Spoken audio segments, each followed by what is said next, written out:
Scorpio, notice the impulse first before we go anywhere. Right now, some part of you wants to move, to reach out, to check, to close the distance, to do something to make the thing you want happen faster. Feel that impulse rise, and then, just for the length of this reading, set it gently down. Because everything I'm about to walk you through rests on one quiet instruction that your whole body is resisting. Stay where you are. Don't move. Not out of stubbornness, not out of some cold little game, but because a shift has already begun that only completes if you hold still long enough to let it. The moving has been done. It's someone else's turn now. Let me take you back though, because you can't understand where this is going without seeing clearly where it's been. There was a long stretch where you were the one in motion. You were the initiator, the one who reached first, who kept the thread alive, who noticed the silence and filled it, who carried the weight of keeping this connection warm. You told yourself that was love, and in a way it was. But it was also exhausting. And somewhere underneath the giving, a quiet ache was forming, the ache of always being the one who tries. I want to name what that position did to you, because you've never fully let yourself feel it. Being the constant pursuer slowly teaches you a lie about your own worth. Every time you reach and the response is lukewarm, a small voice inside adjusts your sense of value downward. You begin to believe you have to earn what should have been freely given. You start performing, over-explaining, softening yourself, making yourself easier to want.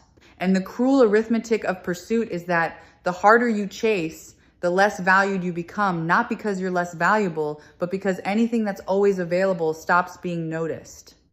You were teaching them, without meaning to, that your presence required no effort to keep. Here is the quiet law underneath all of this, and once you see it, you can't unsee it. In any connection, attention flows toward what feels slightly out of reach and away from what feels guaranteed.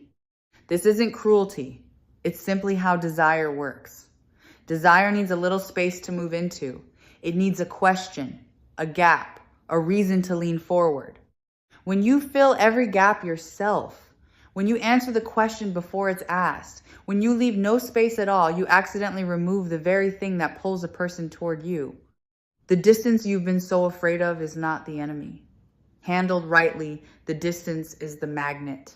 So let me show you the moment it started to turn, because there was one, even if you didn't recognize it while it was happening, at some point, worn out or wounded or simply done, you stopped reaching quite as much. Maybe you didn't even decide it consciously.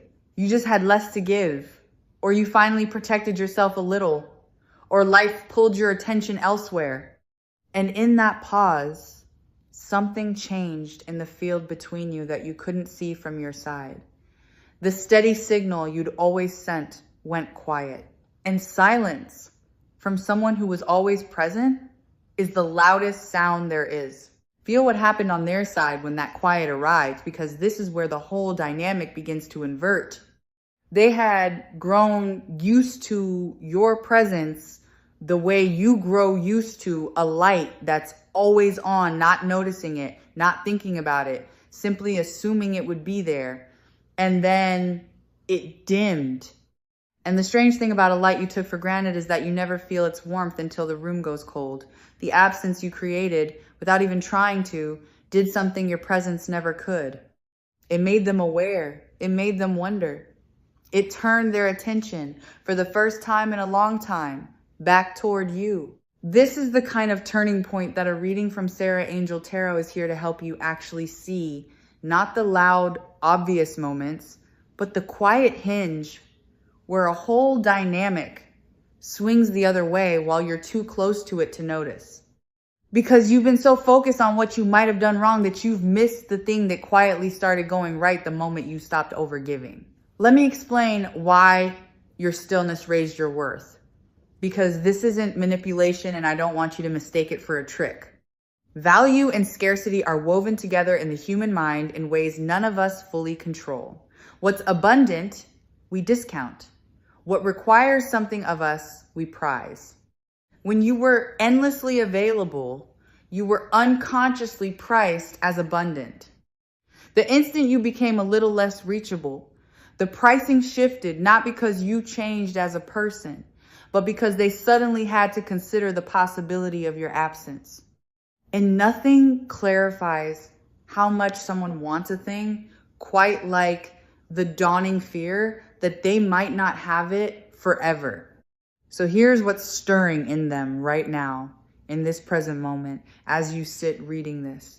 A restlessness, a pull they can't quite explain and might not even admit to themselves yet. They keep expecting the old signal from you, the message, the reach, the reassurance, and it isn't coming the way it used to. And that missing signal has created a low hum of unease in them, a sense that something has shifted, that the ground they stood on so casually is no longer guaranteed. That unease is not a bad sign. That unease is the exact feeling that precedes a chase. I want you to understand what they're beginning to realize, because it's specific and it's not what you'd guess. They're not primarily missing the things you did for them. They're missing the feeling of being chosen by you. When you pursued them, you handed them a steady, effortless sense of being wanted, and they leaned back into it without ever having to reciprocate.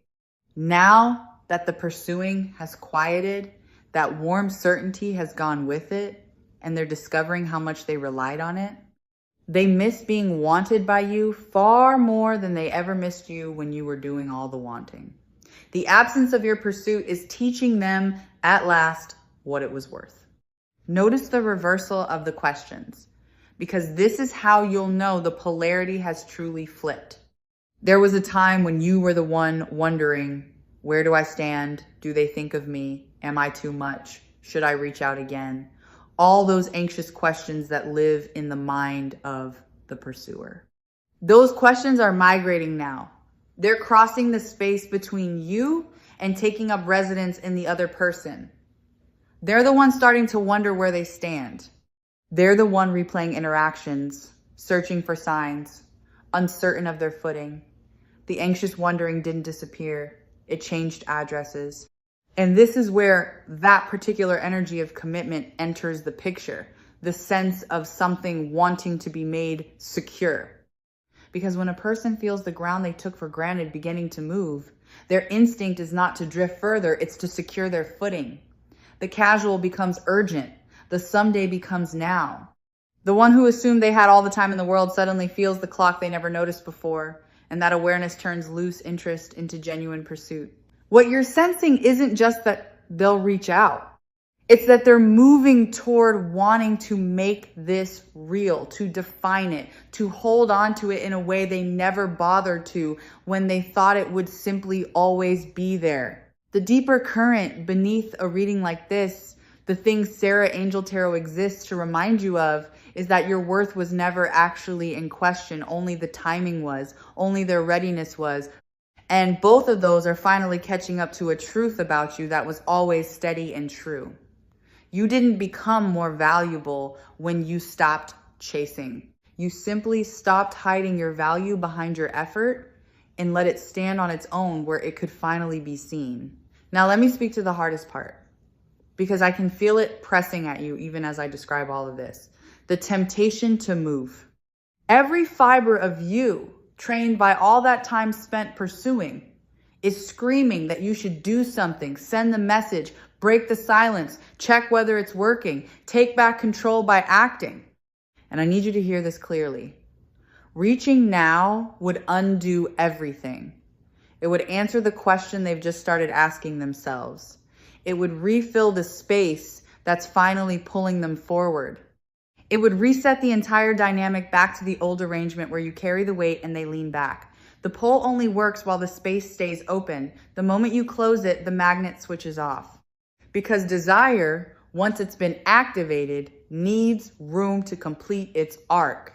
Think of someone reaching for something just out of grasp. The reaching is the wanting made visible.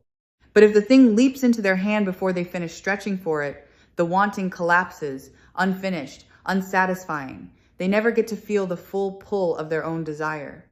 When you hold still and let them come the whole distance, you let them experience the complete arc of wanting you, and that complete arc is what transforms casual interest into something that lasts.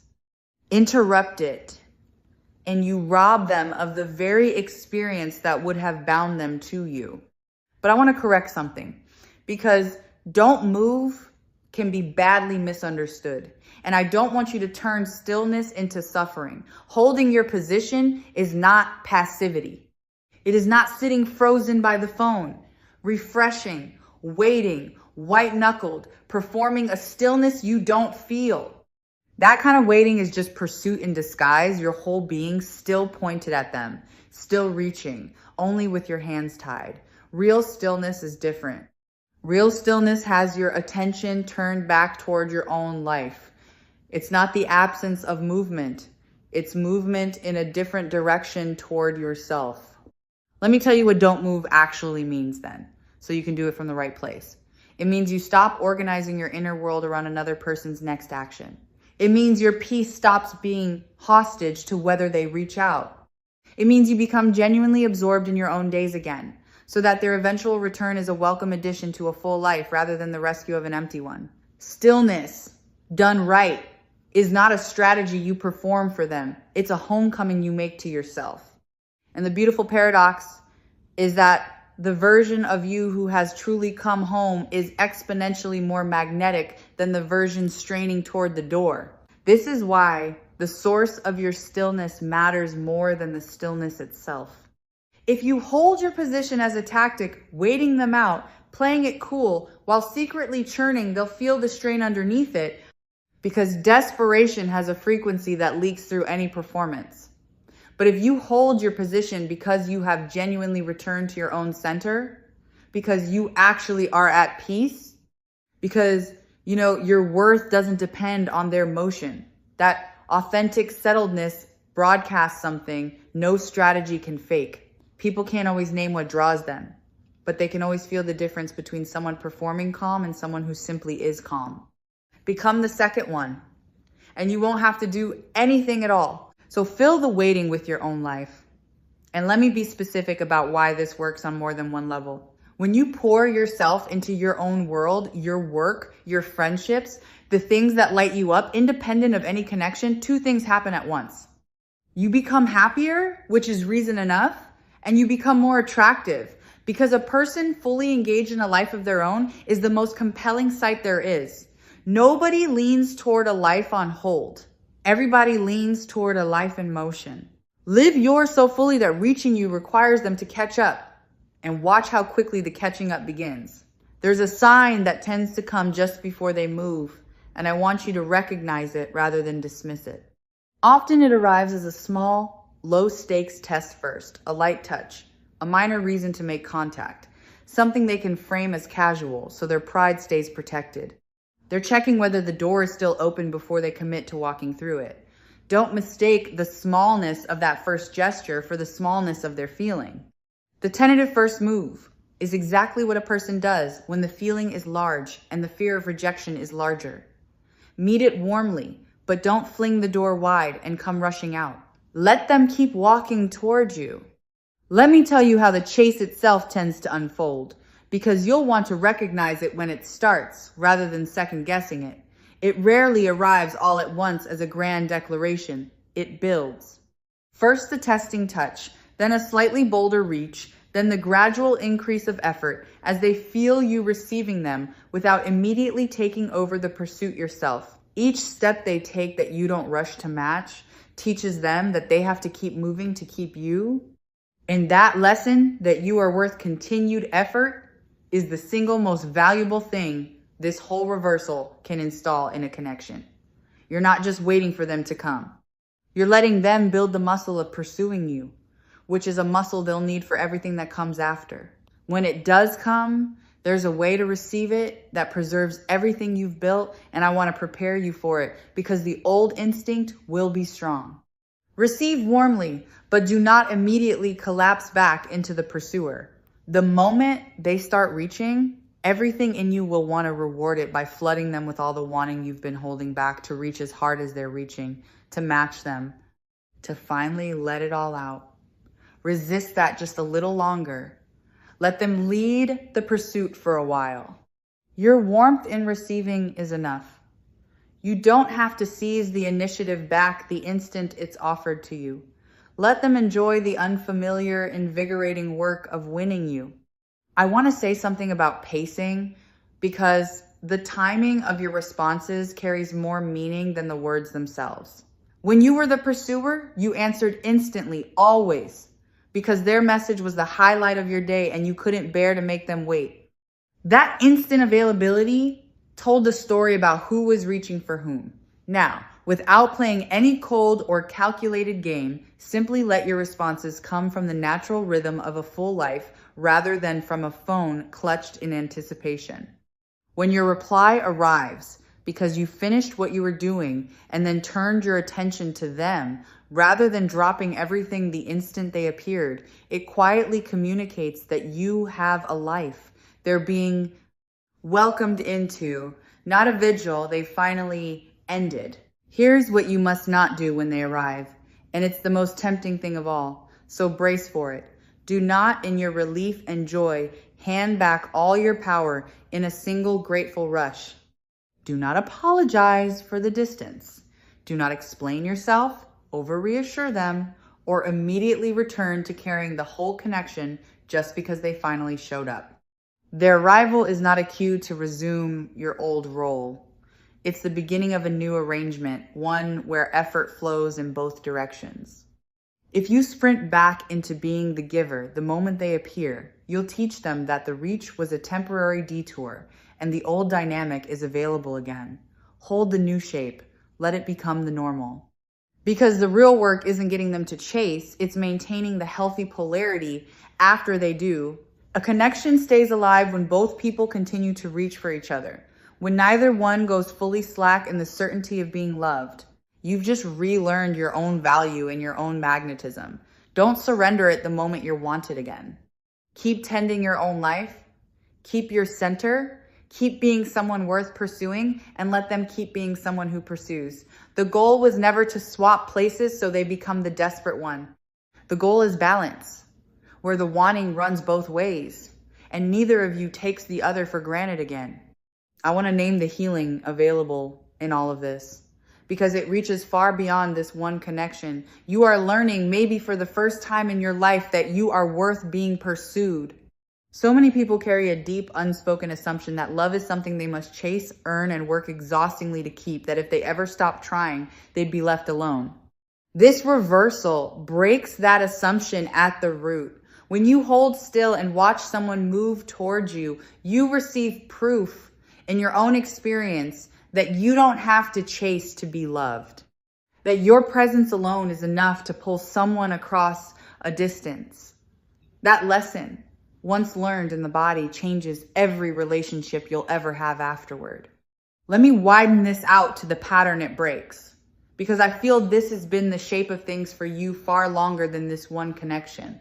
You have so often been the one who loves more, tries harder, holds tighter, the one whose effort props up the bond while the other person relaxes into being adored. And you've quietly wondered whether that's simply your fate, whether you're built to be the pursuer, whether being loved as much as you love is something that happens to other people. This is where that story ends.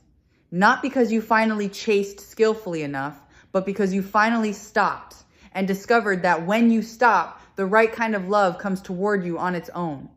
I need you to hear something true about your worth, because you've spent so long trying to prove it that you've forgotten it was never actually in doubt. When someone doesn't pursue you, it is almost never a verdict on your value. It's a reflection of their own readiness, their own fears, their own tendency to take for granted whatever feels secure. Your worth was constant the entire time, through all the reaching, all the lukewarm responses, all the moments you felt like too much. It didn't rise when they finally noticed. It was always there, at full strength, simply waiting for the conditions that would let it be seen. And stillness created those conditions. Stillness didn't make you valuable. It made your value visible. Consider what it is about a settled, rooted person that pulls others toward them so powerfully, because understanding it will help you stay in that place. A person anchored in themselves offers something rare, a sense of stability, of not neediness, of being complete on their own. That completeness is magnetic, precisely because it's uncommon. Most people are subtly reaching, subtly needing, subtly asking to be filled. The one who isn't, the one who seems whole and at ease and in no particular hurry, becomes the thing everyone leans toward. Your stillness is attractive, not because it withholds, but because it signals a fullness that others instinctively want to be near. Trust the timing even through the hardest stretch, because there will be a gap between now and their move, and that gap is where most people break. The waiting will test you. There will be a moment where it feels like it isn't working, where the silence stretches and the old panic rises and every instinct screams that you should just reach out and end the uncertainty. That moment is precisely the test. It's the point where holding still is hardest and matters most. Because what's happening in that silence, invisible to you, is the slow build of their wanting, and wanting needs time to ripen. If you break the silence right at the peak of their building desire, you cut the fruit before it's ripe. Hold through the hard stretch. It's the last and most important part. There's a quiet dignity in not chasing that I want you to feel and claim, because it's a strength you've been undervaluing. To want someone and not pursue them, to hold your desire with grace rather than flinging it at their feet, requires a self-respect that most people never develop. It says, I want you, and I will not abandon myself to have you. It says, my longing does not override my worth. That combination of desire and dignity is one of the most attractive things a human being can embody, and you're being asked to embody it now. Not the absence of feeling, the presence of feeling held with self-respect. That's the whole art of this. And notice what their eventual pursuit will reveal, because it will tell you something you couldn't learn any other way. When someone chases you, moves toward you, makes the effort, closes the distance of their own will, you finally get to see their genuine feeling unclouded by your own pursuit. All that time you spent reaching, you could never be sure how much they truly wanted you, because your effort filled the space where their choice would have shown itself. Now the space is open, and whatever they do with it is pure signal. Their movement toward you is the truest information you've ever received about where they actually stand. Let them show you. Then you'll know. Let me address the thing your mind does in the quiet, because it's working against you without your knowing it. In the waiting, you'll be tempted to live inside your imagination, rehearsing the reunion, scripting what they'll say, replaying old moments, running the whole reconnection in your head 100 times over. It feels like keeping hope alive. But that constant mental reaching is just pursuit that's gone underground. Your body is still, but your attention is sprinting toward them every waking hour, and that fixation carries its own subtle weight in the field between you. The most powerful thing you can do is genuinely take your mind off it, not suppress the thoughts, but let your attention be so naturally occupied elsewhere that they simply don't have room to run on a loop. A watched pot and a watched connection behave exactly the same way. I want to separate two things that look alike but could not be more different: detachment and indifference. You are not being asked to stop caring. Indifference is the death of a connection. It's genuine coldness, the true absence of feeling, and it would end this rather than transform it. Detachment is something else entirely. Detachment means you care deeply and you release your grip on the outcome at the same time. You still want them. You've simply stopped needing to control when and how they come. It's the difference between clutching something so tightly your knuckles go white and holding it in an open palm. The open palm is not indifference. It's the most loving and the most powerful posture there is, because it wants, without grasping. There's a trap I have to name directly, because nearly everyone falls into it. The checking. Watching for signs of them, monitoring whether they've been active, searching for evidence of what they're feeling, refreshing to see if anything has changed.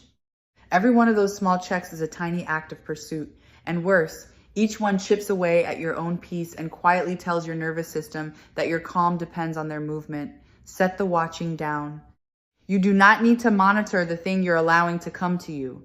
Surveillance and stillness cannot coexist. One is the anxious opposite of the other. Trust the process enough to stop auditing it. Consider what the people around them are noticing about you now, because word travels in ways you can't see. When you were the pursuer, the story that circulated about you was subtly one of availability, of someone always there, always reaching. That story has changed. The people in their world are beginning to register a different version of you, someone self-possessed, someone moving forward, someone who didn't fall apart in the absence. And that shift in your reputation reaches them through channels you'll never trace. Sometimes a person's pursuit begins not with anything you did directly, but with an offhand remark from a friend about how well you seem to be doing. Live well and let the news of it travel on its own. I want to prepare you for a particular kind of moment, because it often becomes the turning point. At some stage, they will encounter evidence of you thriving without them, a glimpse of you genuinely happy, absorbed in your life, radiant in a way that has nothing to do with them. And something will drop in their chest. Not because they're petty, but because nothing awakens a person to what they're losing, quite like seeing that the other person is going to be perfectly, beautifully fine either way. The one who assumed you'd always be waiting suddenly confronts the possibility that you're moving on. That confrontation is often the exact thing that turns a slow drift into an urgent pursuit. But hear this carefully, because it matters. You must not manufacture that moment. The instinct will be to perform your thriving for them, to make sure they see it, to stage your happiness as a message. Don't. The power of it lies entirely in its authenticity. The second it becomes a performance aimed at them, it curdles into another form of pursuit, and they'll feel the difference. Real, unstaged joy that happens to reach them is magnetic. Manufactured joy designed to be witnessed is transparent and a little sad. Just live. Let your genuine flourishing do its work without your interference. You don't need to point at it. Light doesn't have to announce itself. Let me offer you an image that captures the whole principle, because it's older than any of us. Nature does not tolerate a vacuum. When a space opens, everything around it moves to fill it. The absence you created by stepping back is not empty. It's a vacuum. And it exerts a real pull on the person who used to occupy that space with you. This is why you don't have to do anything active. The pull is structural. It's built into how connection works. The moment you stopped rushing to fill every gap yourself, you created a space that their own energy is now moving to fill. Your stillness isn't doing nothing. It's holding open the vacuum that draws them back. There's a deeper danger I want to steer you clear of, and it's the only real one in this whole situation: self-abandonment.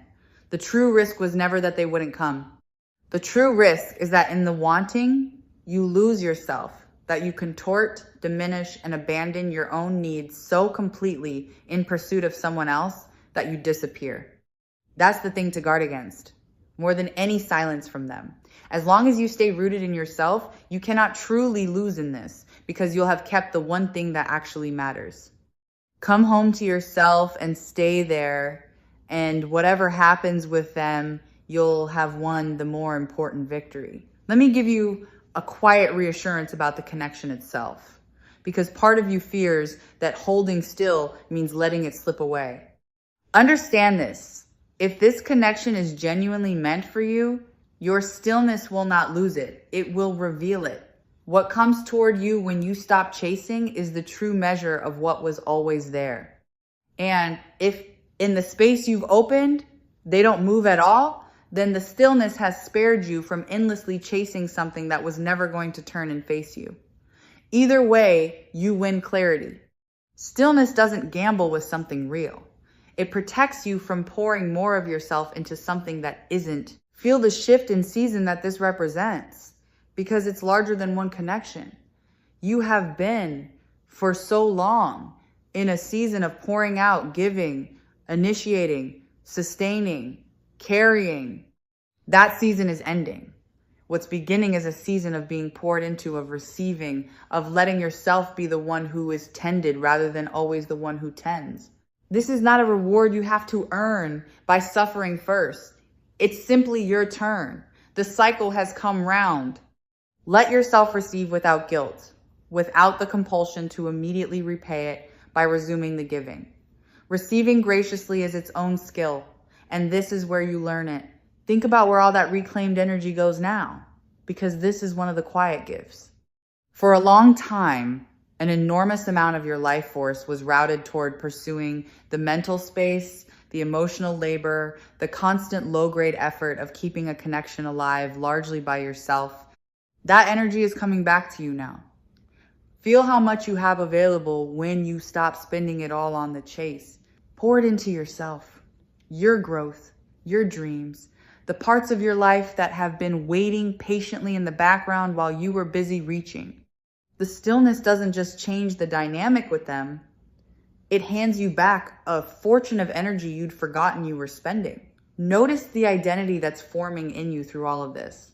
Because you're not just changing a behavior, you're becoming someone new. You are shifting from the one who pursues to the one who is sovereign, who stands in their own worth, who lets love come to them because they know they don't have to beg for it. That's not a tactic you're using. It's a self you're growing into. And once you've truly become this person, you never have to strategize about being still again, because stillness will simply be your nature. The pursuer was a role you played out of an old fear. The sovereign is who you actually are, finally allowed to stand up. I want you to trust a specific signal, because your body will know before anything visible happens. There's often a shift in the air just before someone moves towards you, a strange sudden ease around a subject that has been tense, a lightening, a day where thinking of them doesn't ache the way it did. People misread that calm as having finally let go. Sometimes it is. But often it's your own intuition sensing the approach before any message arrives, quietly relaxing because on some level you already know it's coming. If that unexplained peace settles over you, don't rush to interpret it as the end of hope. It might be the quiet announcement of its arrival.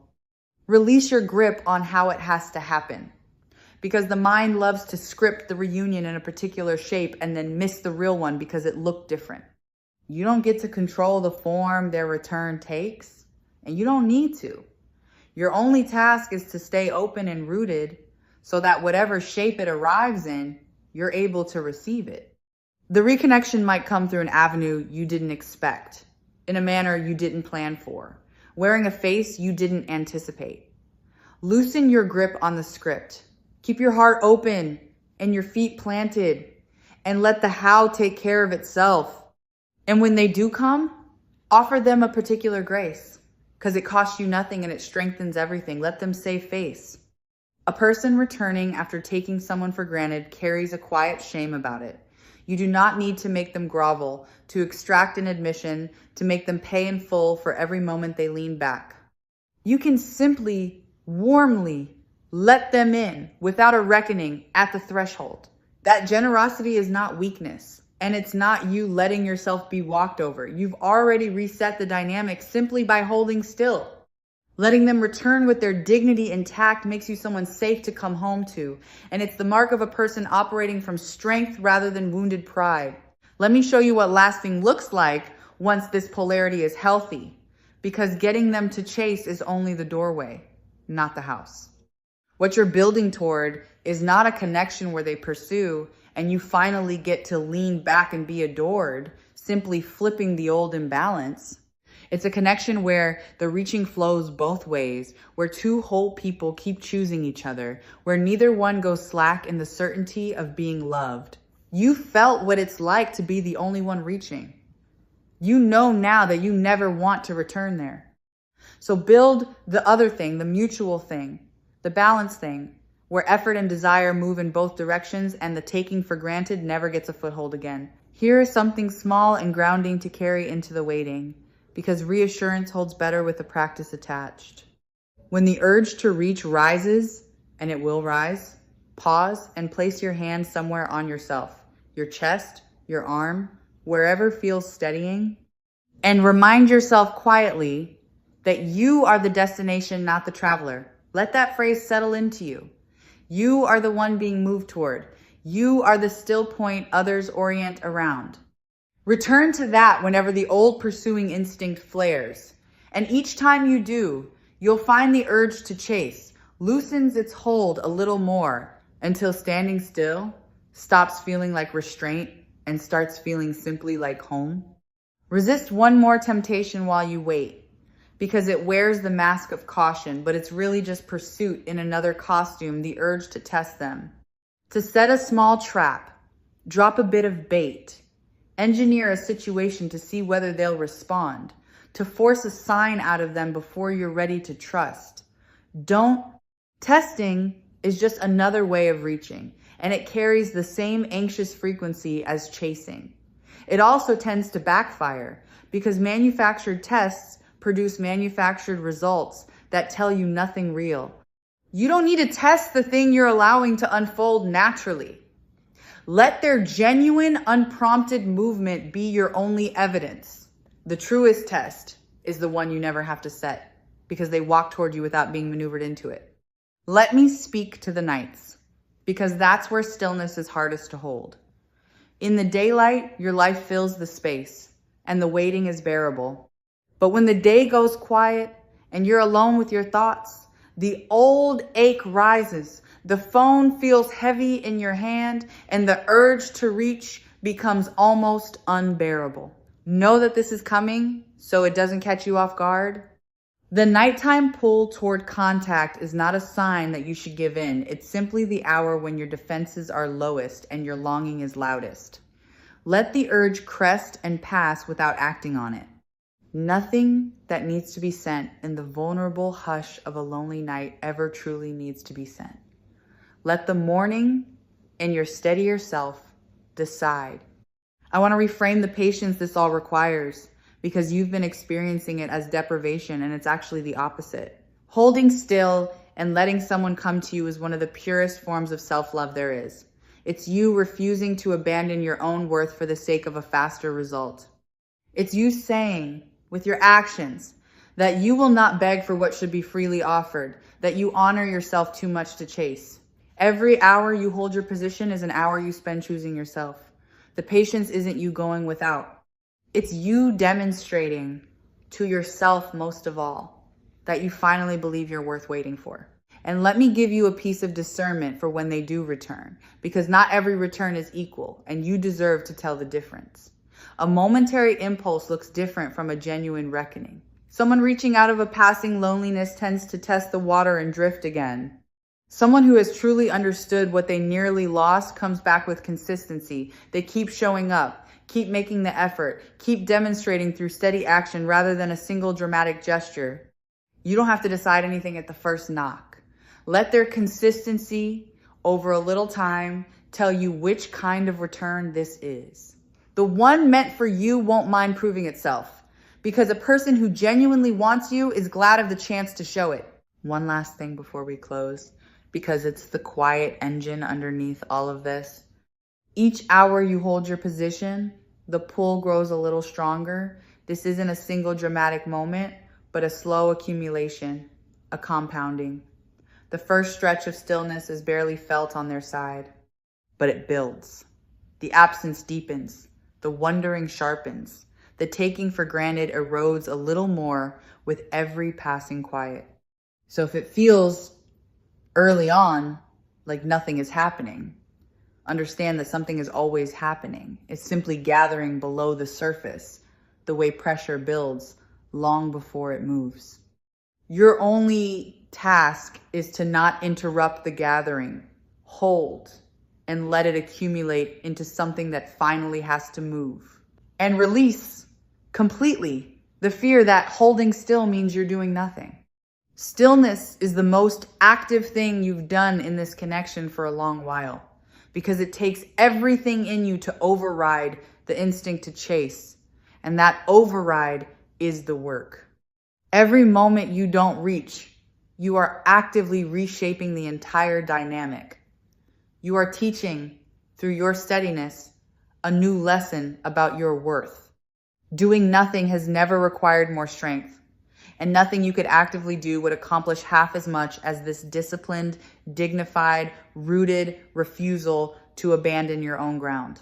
As this reading settles toward its close, I want to leave you with the heart of what I felt for you throughout our time together here on Sarah Angel Tarot. Not a promise that you'll never have to reach for anyone again, but the deep reassurance that you are always worth reaching for. And that the stillness you're being asked to hold is not emptiness, but power. The quiet, rooted power of a person who finally knows their own worth and no longer feels the need to prove it by chasing. So here's what to do with yourself between now and the moment they move. Turn back toward your own life with everything you've got. Let your days be full and good and genuinely yours. Keep the door open, but stop standing in the doorway. Stop watching the horizon for their approach and simply live so completely and so well that when they do come, and I feel that they come, they arrive to find you radiant and occupied and whole. Exactly the person they should have been chasing all along. You don't have to make it happen. You only have to stop making it not happen by reaching too soon. Hold still. Let the space between you do its quiet work. Let them feel the absence of the pursuit they took for granted and discover in that absence how much they want it back. You have spent so much of your life in motion toward other people. This is the season where you get to stand still and be moved toward, to be the destination rather than the traveler, the one who is sought rather than the one who seeks. It suits you. It was always meant to be your position. Take it and don't move. They're already on their way.